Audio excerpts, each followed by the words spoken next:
దహించు అగ్ని ఆయన, అతి శ్రేష్ఠుడు ఆయన.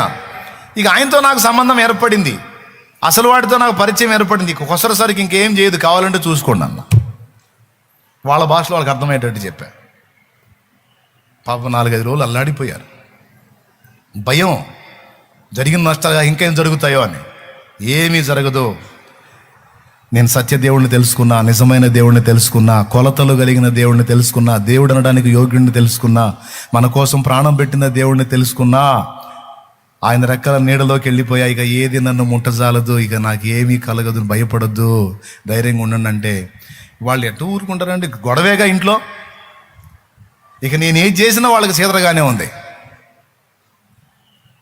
ఇంకేదన్నా చేయని రివర్స్ అవుతున్నారు మొత్తం. దీన్ని భేదం అంటారు. ఇప్పుడు చూడండి, యేసు ప్రభు నన్ను దర్శించి మా ఇంట్లో ఏం స్టార్ట్ అయింది? భేదం స్టార్ట్ అయింది. అయితే నేను ఊరుకుంటానా? ప్రార్థన చేయటం మొదలుపెట్టా. ఒక్కొక్కళ్ళని దర్శించు ప్రభువా, మాట్లాడు, నన్ను దర్శించావుగా, నాతో మాట్లాడావు, వాళ్ళ కళ్ళు కూడా తీరు. నేను చెబితే వాళ్ళకి పిచ్చోళ్ళలా కనపడుతున్నాను, సోదోళ్ళలా కనపడుతున్నా, తిక్కలోళ్ళలా కనపడుతున్నాను. వాళ్ళకి మైండ్ పోయిందని సంగతి వాళ్ళకి తెలియట్లేదు. వాళ్ళకి మైండ్ పోయిందని సంగతి వాళ్ళకి తెలియట్లే. ఒకప్పుడు నాకు కూడా పోయింది. ఇప్పుడు నువ్వు నా మైండ్ సరి చేసావు, వాళ్ళకి మైండ్ వచ్చేటట్టు చేయిద్దంటే అని ప్రార్థన చేయడం మొదలు పెడితే ఒక్కొక్కళ్ళని దర్శించాడు. ఇంటి మొత్తం బాప్తీసం పొందారు.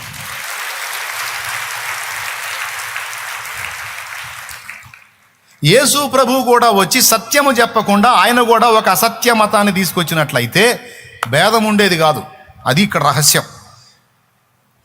అర్థమైందా? యేసు ప్రభు కూడా గుంపులో గ్లోరీలాగా అన్ని అబద్ధాలతో పాటు ఆయన కూడా ఒక అబద్ధం తెచ్చినట్టయితే అబద్ధంతో అబద్ధం ఇవిడేది. కానీ యేసు తెచ్చినది సత్యం. అది యేసు ప్రభు చెప్పిన, అరే నేను సత్యాన్ని తీసుకొచ్చేస్తున్నా భూమి మీద. నేను సత్యం, భూమి మీద ఉన్నది అసత్యం. సత్యం అసత్యం కలిసి ఉండటం సాధ్యం కాదు. కాబట్టి నా చేత దర్శించబడిన వాడు అసత్యంతో ఏకీభవించలేడు. ఖచ్చితంగా అసత్య సంబంధులు సత్య సంబంధికి శత్రువులు అవుతారు.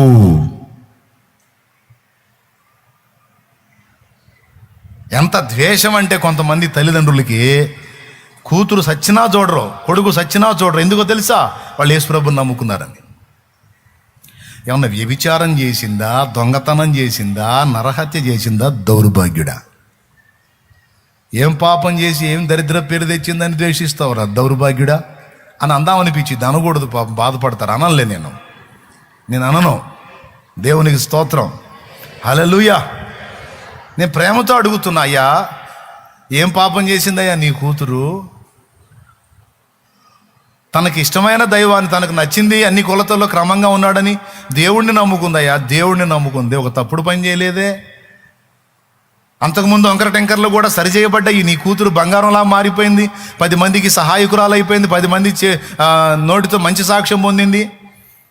రత్నంలాగా మారిపోయిన కూతుర్ని పట్టుకుని ద్వేషిస్తున్నావు. ఎవరు సోదరుళ్ళు? ఇంత ద్వేషించిన నీ కోసం నీ కూతురు ప్రార్థన చేస్తుంది. నీకు బాగలేదంటే కన్నీరు గారుస్తుంది. నీకేదో మాయరోగం వచ్చి నువ్వు పోతున్నావు అంటే నీ కోసం ప్రార్థన చేస్తుంది. నాన్న బతకాలి, అమ్మ బతకాలని. ఇన్ని చేస్తుంది నీ కూతురు. నీకు దూరంగా ఉండి నువ్వు ద్వేషిస్తే సరే, అట్లనే ఎడంగా ఉండి నీ కోసం ప్రతి నిత్యం బాధపడతా ఉంది, నిన్ను ప్రేమిస్తా ఉంది. నువ్వేమో తనకి ఇష్టమైన ఇష్టమైన దైవాన్ని నమ్మిందని నీ మతంలో ఉండలేదని ద్వేషించడం మొదలు పెడతాను. ఎంతవరకు న్యాయం అని అడుగుదామా? ఏమంటాడు తెలుసా? నువ్వెవడరా నాకు చెప్పడానికి, నా ఇష్టం అంటాడు. మైండ్ పోయినోడు ఇంకా ఆ మాటగా ఇంకేం చెబుతాడు? దేవునికి స్తోత్రం, హల్లెలూయా. కానీ ఎప్పుడు తెలుసుకుంటాడు తెలుసా? పడక మీద ఉన్నప్పుడు ఆ గుట్టకొట్లాడతాడు. ఒక్కొక్కడు గుట్టకొట్లాడేటప్పుడు కూడా ఒప్పుకోడు. ఏందయ్యా ఇట్లా అంటాడు కదా, అమ్మాయిని పిలవమంటాడు, సత్తా కూడా వద్దు అంటాడు. ఒకడు దరిద్రం అట్లా ఉంటుంది. ఏం చేద్దాం? పంతం, మూర్ఖత్వం. అరే నా కూతురు దేన్ని బట్టి బెండ్ అయింది, నా కొడుకు దేన్ని బట్టి బెండ్ అయ్యాడు, ఏంది అందులో కనపడ్డ విషయం ఏంటి? అడుగుదాం వాడిని, లాజిక్ అడుగుదాం. ఇప్పుడు అన్నీ నేను చెప్పినట్టే వినాలని ఏముంది? నా పిల్లలు నాకంటే తెలివిగలవాళ్ళు అయి ఉండొచ్చు కదా, జ్ఞానం గలవాళ్ళు అయి ఉండొచ్చు కదా, నాకంటే ఎక్కువ చదివిన వాళ్ళు కొంచెం ఇంకా ఎక్కువగా వివేచించవచ్చు కదా. చూద్దాం, అందులో జ్ఞానం ఎంతో అజ్ఞానం ఎంతో తెలుసుకుందాం. చెప్పండి నాన్న, ఎందుకు నువ్వు అట్లా ఆలోచన చేసావు, ఎందుకు అట్లా నువ్వు డైవర్ట్ అయ్యావు, ఎందుకు లేదు కన్వర్ట్ అయ్యావు, లేకపోతే ఎందుకు నువ్వు అలాగా మారావు అని అడుగుదాం. నా బిడ్డని న్యాయంగా అడుగుదాం, వాస్తవం తెలుసుకుందాం. ఆమె చెప్పే లాజిక్ ఏందో విందాం, వాడు చెప్పే లాజిక్ ఏందో అనుకునే తల్లిదండ్రులు ఎంతమంది అండి? మూర్ఖులు ఎక్కువ, అసత్య సంబంధులు ఎక్కువ. వాళ్ళకి తెలిసింది ఒకటే, ద్వేషించడం, తిట్టడం, వాళ్ళని అవాయిడ్ చేయటం, టార్చర్ చేయటం. అందుకే ప్రభు చెప్పాడు, నేను అబద్ధంతో భూమి మీద ఉన్న అసత్యంతో పాటు నేను ఒక అసత్యాన్ని తీసుకొచ్చినట్టయితే అసత్యంతో రాజీ పడేది, గొడవలు ఉండవురా, నేను సత్యం తీసుకొని వచ్చాను, అందుకే తగాదులు అవుతాయి అన్నాడు. అర్థమైందా? నేను సత్యం తీసుకొని వచ్చా, అందుకే కొంతమందికి నేను నచ్చను. నన్ను నమ్మినోడు కూడా కొంతమందికి నచ్చాడు. ఇప్పుడు పాయింట్ నెంబర్ 1, ఫస్ట్ ఫ్యామిలీలో ద్వేషం ఎదురైతే. ఓకే, కాబట్టి కొంతమంది నిన్ను ద్వేషించి, దేవుని బట్టి నిన్ను నిందించి, దేవుని బట్టి నిన్ను దూషిస్తే మూలలు కూర్చొని బాత్రూంలోకి పోయి కమిలి కమిలి కమిలి కమిలి కమిలి కమిలి ఏడు అని ఎక్కడ లేదు. కొంతమంది యేసు ప్రభువుని నమ్ముకున్నాను అంటున్నారా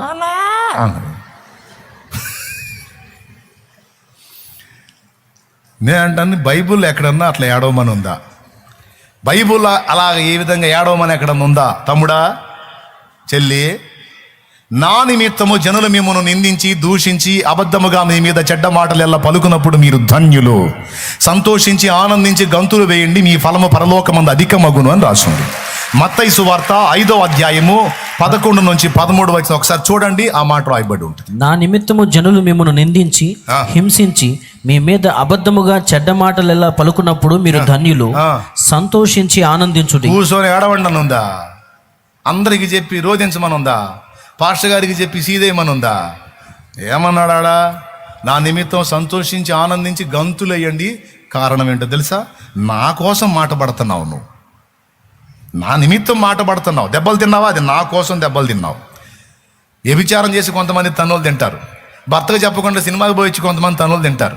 భర్తకు చెప్పకుండా వడ్డీలకి తిప్పి డబ్బులు ఎగ్గొట్టించుకొని తన్నులు తింటారు కొంతమంది భర్తకు చెప్పకుండా పక్కన వాళ్ళకి అడ్డం ఉండి డబ్బులు ఇప్పించి వాళ్ళు ఎగ్గొట్టి వీళ్ళు గట్టలేక సచ్చి తన్నులు తింటారు కొంతమంది రకరకాలుగా, కొంతమంది చెడ్డ సాక్ష్యాలు చెప్పి, కొంతమంది నోరు నోరు నోరు అదుపులో పెట్టగాక వాళ్ళ మీద వీళ్ళకి చెప్పి, వీళ్ళ మీద వాళ్ళకి చెప్పి, వాళ్ళ చేతులు తన్నులు తింటారు. కానీ నువ్వైతే దేవుని నామము నిమిత్తము దెబ్బలు తినవు. ఆ దెబ్బలన్నీ దీవెనలే, ఆ మాటలన్నీ దీవెనలే. మొత్తం రాసుకుంటాడు. సత్యము నిమిత్తం అనగా నా నిమిత్తము నా కుమార్తె పొందిన దూషణ. ఇదిగో ఇన్ని తిట్లు తింది నా బిడ్డ నా కోసం, ఇన్ని దెబ్బలు తింది నా బిడ్డ నా కోసం, ఇన్ని మాటలు పడింది నా బిడ్డ నా కోసం, వెలివేయబడింది నా కూతురు నా కుమారుడు నా కోసం వెలివేయబడ్డారు, నా కోసం ఈ బాధలన్నీ పడ్డారు నా బిడ్డలో అని రాసుకుంటాడు. రాసుకొని దానికి తగ్గ జీతాన్ని కూడా పెడతాడు అక్కడ, ఫలాన్ని. అందుకే చెప్పాడు, తిట్టినోడల్లా నిన్ను ధన్యుని చేస్తున్నాడు, దూషించినోడల్లా నిన్ను గొప్ప చేస్తున్నాడు. నువ్వు సంతోషించి ఆనందించి పండగ చేసుకో. పాసిబిలిటీ ఉంటే పలావ్ వండుకొని తిను. దేవునికి స్తోత్రం. గట్టిగా చెప్పు. ఎందుకో వాళ్ళు నిన్ను శత్రువుగా భావించారు. దేన్ని బట్టి తెలుసా? సత్యమును బట్టి, యేసును బట్టి నువ్వు వారికి శత్రువు అయిపోయావు. వారి ప్రేమ దక్కకపోతేనే నీకు కొండంత ప్రేమ, యేసయ్య ప్రేమ దక్కింది. యేసు నీకు తోడుగా ఉంటాడు. నీ ఇంటోళ్ళు మొత్తం నేను వదిలిపెట్టవచ్చు, నువ్వు అటుపోయావు ఇటుపోయావు, అందులో కలిసావు ఇందులో కలిసావని, కానీ ఆశ్రయ దుర్గమైన యేసు నీతో ఉంటాడు. యోహాను సువార్త 9వ అధ్యాయంలో పుట్టింది మొదలుకొని గుడ్డివాడైన మనుషుని యేసు ప్రభు స్వస్థపరిచినప్పుడు ఆ ఊరోళ్ళందరూ కలిసి వాడిని అడిగారు, ఎలా వచ్చినాయి నీ కళ్ళు, నువ్వు గుడ్డోడేవి కదా, ఇప్పుడు ఎట్ట చూస్తున్నావు అంటే, యేసు ప్రభు ఉమ్మూసి బురద చేసి ఆ బురద నా కళ్ళకు రాసి సిలోయమనుకోనేట్లో కడుక్కోమంటే కడుక్కున్నాను, కళ్ళు వచ్చినాయి అన్నాడు. ఆ మాట అన్నామంటే పొలు రాలితే అన్నారు వాళ్ళు. పొలు రాలేదేమో, నేను చెప్పేది నిజమే. ఆయన ఉమ్మూసాడు, బురద చేశాడు, నన్ను దగ్గరికి పిలిచాడు, నా కళ్ళకి ఆ బురద రాశాడు, పోయి సిలోయమనుకోనేట్లో కడుక్కోమన్నాడు, పోయి కడుక్కున్నాను, కళ్ళు వచ్చినాయి, ఇక తిరుగులేదు, ఎవడు చెప్పినా నేను ఇదే సాక్ష్యం చెబుతా అన్నాడు. నీకు మామూలుగా ఉండదు, నీ పని చేస్తావు అన్నారు. నువ్వు ఏమైనా చేసుకో, ఏమైనా చేసుకో. పంచాయతీ పెట్టారు, వాళ్ళ అమ్మ నాన్న పిలిచారు, మీ కొడుకు ఈడేనా అన్నారు. వాళ్ళు వీళ్ళకి వెళ్ళి చూశారు, వీళ్ళ కళ్ళు ఏమైనా పోయినాయా? మా అబ్బాయి ఈడని వీళ్ళకి తెలుసు కదా, ఈ ఊరోళ్ళమేగా మేము, మమ్మల్ని కొత్తగా అడుగుతున్నారు ఏందని. మా అబ్బాయి వాడే కానీ అడిగి కళ్ళు ఎట్ట వచ్చిన మా తెలుసు. ఎందుకంటే వీళ్ళు వెళ్ళేసే గుంపు, యేసుప్రభుని ఒప్పుకోని గుంపు. అది ఆడి కళ్ళు ఎట్ట వచ్చినో మాకు తెలియదు, ఆడి పెద్దోడే, ఆడిని అడగండి, ఆడినే తెలుసుకోండి, అంతే సంగతులు అన్న. చెప్పురా నిజం చెప్పి ఎట్ట వచ్చినాయి నీ కళ్ళని మళ్ళీ మొదలు పెట్టారు. ఇన్నిసార్లు అడుగుతారని మీరు కూడా మారతారా అని అడిగాడు. దరిద్రుడా దరిద్రుడా, నువ్వు మారింది కాక మమ్మల్ని మారమంటావా? అందరూ కట్టకట్టుకొని పెద్ద తీర్పు తీర్చి ఊరి వెలుపలికి వెళ్ళేశారండి. వెళ్ళేశారు. అక్కడ కూర్చొని బాధపడుతున్నాడు. కళ్ళు వచ్చినందుకు నాకు బాధలు వచ్చినాయి. కళ్ళు లేనప్పుడు ఎవడు పట్టించుకోలేదు నన్ను. నేను బాగుపడ్డది వీళ్ళకి జీర్ణం కాకపోయాయి కదా అని ఏడిసర్లే. మీరు నన్ను లేసేది ఏంది? ఊరు మొత్తాన్ని, ఈ ప్రేమ లేని ఊరు, ఈ నీతి నిజాయితీ లేని ఊరు, ఈ మంచితనం లేని ఊరు, ఈ దుర్మార్గపు ఊరిని నేనే వెళ్ళేస్తున్నా బా. మీరు పలకరిస్తే అంత పలకరిపోతే అంత, మాట్లాడితే అంత మాట్లాడకపోతే బా. దరిద్రులారా దరిద్రులారా దరిద్రులారా దరిద్రులారా ఎవరు మీరు? అది నా కళ్ళు వస్తే ఆయన ఆకాశానికి ఎత్తాల్సింది పోగొట్టి, సరే ఆయన సంగతి పక్కన పెట్టండి. ఊరోండి కదా, అరే పోందిరా ఏదో ఒకటి ఎటో కట్ట ఎవరో ఒకళ్ళు బాగు చేశారు, కళ్ళు వచ్చిన మనోడు బాగుపడ్డాడని పండగ చేసుకొని నన్ను ఆదరించాల్సింది పోగొట్టి నన్ను లేచారు. దుర్మార్గులారా దుర్మార్గులారా, ఎక్కడరా మీ దగ్గర ప్రేమ? ఎక్కడరా దరిద్రులారా? మిమ్మల్ని నేనే వెళ్ళేస్తాను పా అని ఊరు బయట కూర్చున్నాడు. యేసుప్రభు వదిలిపెట్టాడండి. నేరుగా ప్రభు నిమిత్తము మాటలు పడి దూషణ పొంది వేయబడిన వాని యొద్దకు వచ్చి కనపడ్డాడు. జాగ్రత్త జాగ్రత్త, చేతులు నొప్పులు పడతాయి. నేరుగా వచ్చేసాడు ఆయన దగ్గరికి. కావాలంటే యోహాను సువార్త 9 ఇంటికి పోయి చూడు. ఇప్పుడు కాదు, యోహాను సువార్త 9 మొత్తం ఇదే స్టోరీ ఉంటుంది. ఇంటికి పోయి చూడు యోహాను సువార్త 9. నా నిమిత్తము మాటలు పడ్డా, దూషణలు పడ్డా, అవమానాలు పడ్డా, ద్వేషించబడ్డా, దెబ్బలు తిన్నా మొత్తం రాయబడతాయి. అది ఆయన చెప్పిన సమాధానం. ఎందుకు తెలుసా? సత్యం కోసం దెబ్బలు, సత్యం కోసం మాటలు, అంతేగాని దరిద్ర పనులు చేసి కాదు. చాలామంది దరిద్ర పనులు చేసి మాటలు పడుతున్నారు. నువ్వైతే దేవుని కోసం మాట పడుతున్నావు. ఎంత ధన్యత, ఎంత అదృష్టం, అందరికీ దక్కదు. ఆ నామము నిమిత్తము ఇట్టి శ్రమలు పొందటానికి యోగ్యులమని ఎంచబడినందున వారు సంతోషించుచు ఆనందముతో వెళ్ళిరి. అపోస్తల కార్యములు 4వ అధ్యాయంలో స్పష్టంగా రాయబడి ఉంది. ఆ నామము నిమిత్తము మనము యోగ్యులమని ఎంచబడ్డాం. అందరికీ దక్కలేదు, అలా దూషణ పొందటం మనకు దక్కిందని. చూడండి కావాలంటే అపోస్తల కార్యములు 5వ అధ్యాయం 40వ వచనం. చదువు.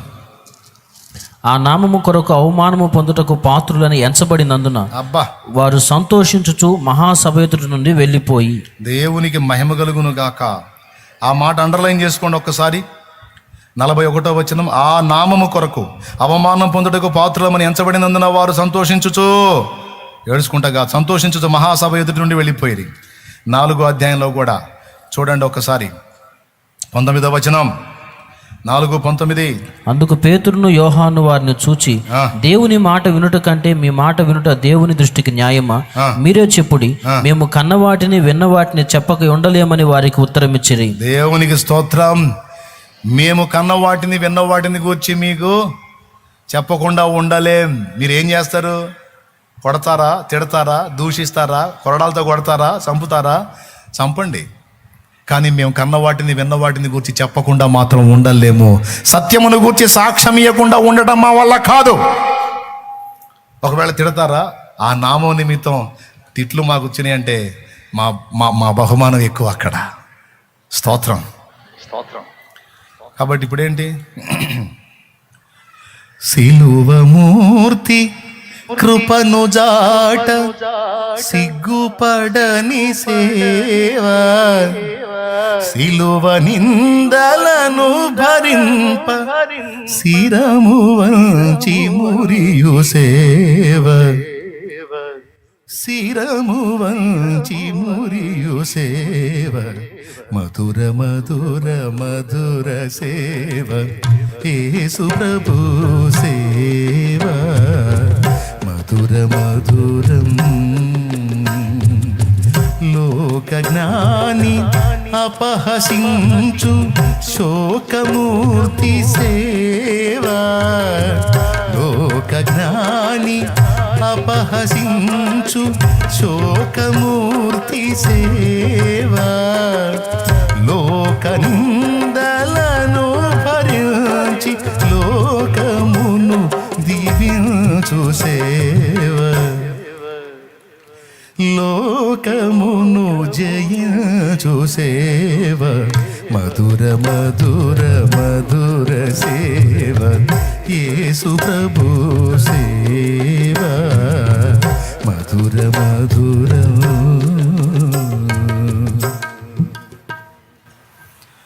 కాబట్టి ఇప్పుడు చెప్పండి, ఎడుతారా సంతోషపడతారా? తిట్టిందల్లా నీకు మేలే, దెబ్బ కొడితే దెబ్బ తిన్నది కూడా నీకు మేలే. ఏం పర్లా, తిను, ఏసై కోసం దెబ్బ తిను. కొట్టిన వాడికి తీర్పు, కొట్టించుకున్న నీకు గెలుపు. అంతే, ఓకేనా? రైట్. ఫ్యామిలీ నీకు రివర్స్ అవుతారు, శత్రువులు అవుతారు. అది ఏసై దేవుడు, ఏసైని బట్టి, సత్యమును బట్టి. ఇంకొక విషయం చెప్తా.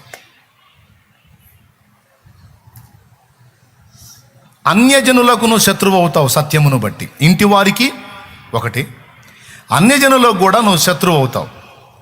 నీ ఫ్రెండ్స్, నీ కొలీగ్స్, నీ తోటి కార్మికులు, నీ సమాజంలో ఉన్న ఇరుగు పొరుగులు కూడా నువ్వు శత్రువు అవుతావు. ఎందుకు నిన్ను ద్వేషిస్తారో వాళ్ళకు కూడా తెలియదు.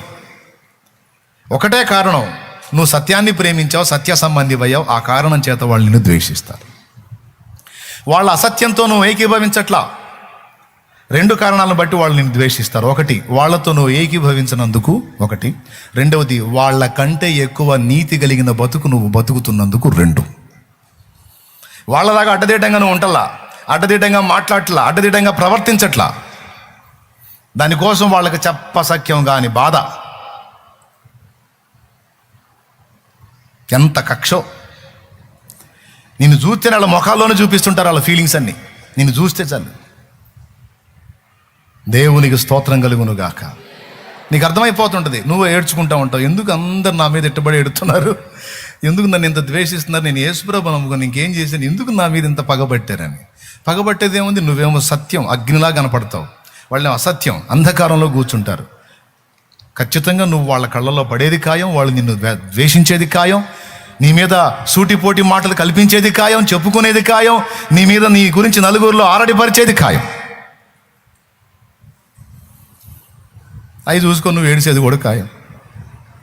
నేను చెబుతున్నా, అస్సలు లెక్క చేయొద్దు. నిన్ను చూసి రెండు తలకాయల దగ్గరికి వచ్చినాయి అంటే నవ్వుకో నువ్వు అంతే. దేవునికి స్తోత్రం, హల్లెలూయా. ముఖ్యంగా పురుషులకి స్త్రీలకి అందరికీ చెప్తున్నా, నువ్వు సిగ్గుపడద్దు. కానీ నువ్వు కనపడితే మాత్రం వాళ్ళకి ఒక అగ్నిలాగానే ఉంటుంది. మిగిలిన వాళ్ళ, నీ సమాజంలో ఉన్న మిగిలిన వాళ్ళందరికంటే నువ్వు స్పెషల్గా కనపడతావు. వాళ్ళ కళ్ళకి కనపడతావు అంతే. నువ్వు ప్రత్యేకంగా కనపడతావు. అందుకే నీ గురించి ప్రత్యేకంగా మీటింగ్ కూడా జరిగేది వాళ్ళ దగ్గర. వాళ్ళ కమిటీ మీటింగులో నీ గురించి వచ్చింది ప్రస్తావన. ఆడవాళ్ళ మీటింగ్లో, మగవాళ్ళ మీటింగ్లో వచ్చింది నీ గురించి ప్రస్తావన వచ్చింది. నిన్ను ఒంటరిని చేస్తారు. నీకు అర్థమైపోతుంటుంది. ఎవరు పలకరించరు, మాట్లాడరు, పలకరించారు, ఎటకారంగా మాట్లాడదు. ఎందుకో నాకు తెలియదు, ఈరోజు దేవుడు ఈ మాటలు పలికిస్తాడని నేను చెబుతున్న. పరిశుద్ధాత్మ దేవుడు, హల్లెలూయా, హల్లెలూయా. ఈ ద్వేషాలు నీ కళ్ళ ముందు కనపడ్డప్పుడు లక్ష్య పెట్టొద్దు. అప్పుడు కూడా పాటే నీకు. నేను ఏ పాట పాడాలో చెబుతా, పాడుకుంటా తిరిగంతే. వాళ్ళ కమిటీలోకి నేను రాని, వాళ్ళ మీటింగుల్లోకి నేను రాని, వాళ్ళ ముసలమ్మ ముచ్చట్లోకి నేను రాని, వాళ్ళ గురించి నువ్వు ఏదన్నా చెప్పాలనుకున్న వాళ్ళు చెప్పనీరు. నీ గురించి మాత్రం పదే పదే మాట్లాడుకుంటా. నువ్వు వెలివేసినట్టు వ్యవహరిస్తావు. అప్పుడు కూడా పాటే. మోక్ష నగరు మా పుట్టిల్లు. పాట ఐడియా ఉంది కదా? ముఖ్య దూతల్ మా స్నేహితులు. ఓకేనా? పాట అది. సాక్షాత్కారమయ్యుండగను లక్ష్య పెట్ట మిహ బాధలకు. యెహోవా మా తండ్రి కాడ, యేసుడు మాయన్న కాడ. యెహోవా మా తండ్రి కాడ, యేసుడు మాయన్న కాడ. స్తోత్రం. మళ్ళీ పాటలు ఎక్కువ అవుతాయి, అందుకని ఆపేస్తున్నాను. పేతురాది సకల పోస్తల్ పేర్మి గలమా నిజ కూటస్థుల్. మీ కమిటీలో నుంచి పక్కన పెడితే నాకేంది, మీ ముసలమ్మ ముచ్చట్లోంచి పక్కన పెడితే నాకేంది, మీ బోడి ముచ్చట్లు ఎవడికి కావాలి? నేను కావాలని కూర్చుంటే పేతుని పంపిస్తాడు, యోహాను పంపిస్తాడు, యాకోబుని పంపిస్తాడు, దోతలే వచ్చి కూర్చుంటారు. నా తండ్రి చిత్తం అయితే ఆయనే వచ్చి కూర్చుంటాడు, ఆయనే వచ్చి కూర్చుంటాడు. మీ దరిద్ర మాటలు, దరిద్ర మీటింగ్లు నాకెందుకు? శపించబడిన మీటింగ్లు, శపించబడిన మాటలు నాకెందుకు? నా తండ్రి వచ్చి కూర్చుంటాడు అవసరం అయితే నాతో. పేతురాది సకల పోస్టల్ పేర్మి గలమా నిజకు తస్తుల్. పేతురాది సకల పోస్టల్ పేర్మి గలమా నిజకు తస్తుల్. ఖ్యాతి సభలో మేమున్నప్పుడు, ఖ్యాతి సభలో మేమున్నప్పుడు ఘనతాలిక మాకేమీ కొదువా. యెహోవా మా తండ్రి కాడ, యేసుడు మాయన్న కాడ. దేవునికి మహిమ. అంతేగాని అన్యజనులు నిన్ను తృణీకరించరని నువ్వు బాధపడొద్దుమా అయ్యా. ఏం లక్ష్య పెట్టొద్దు. దేన్ని బట్టో చూసుకో ఒక్కసారి. నీ చెడుతనాన్ని బట్టా అట్లయితే నువ్వు మార్పు చెందు. యేసును బట్టా అట్లయితే నువ్వు స్థిరంగా ఉండు క్రీస్తులో. దేవునికి మహిమ.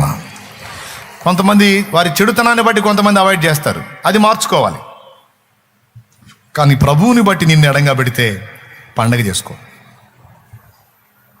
ఎవరు రాకపోతే అవసరమైతే అపోస్తలు వచ్చి కూర్చుంటారు నీ దగ్గర, దూతలు వచ్చి కూర్చుంటారు, అవసరమైతే యేసయ్య వచ్చి కూర్చుంటాడు నీ ఇంట్లో.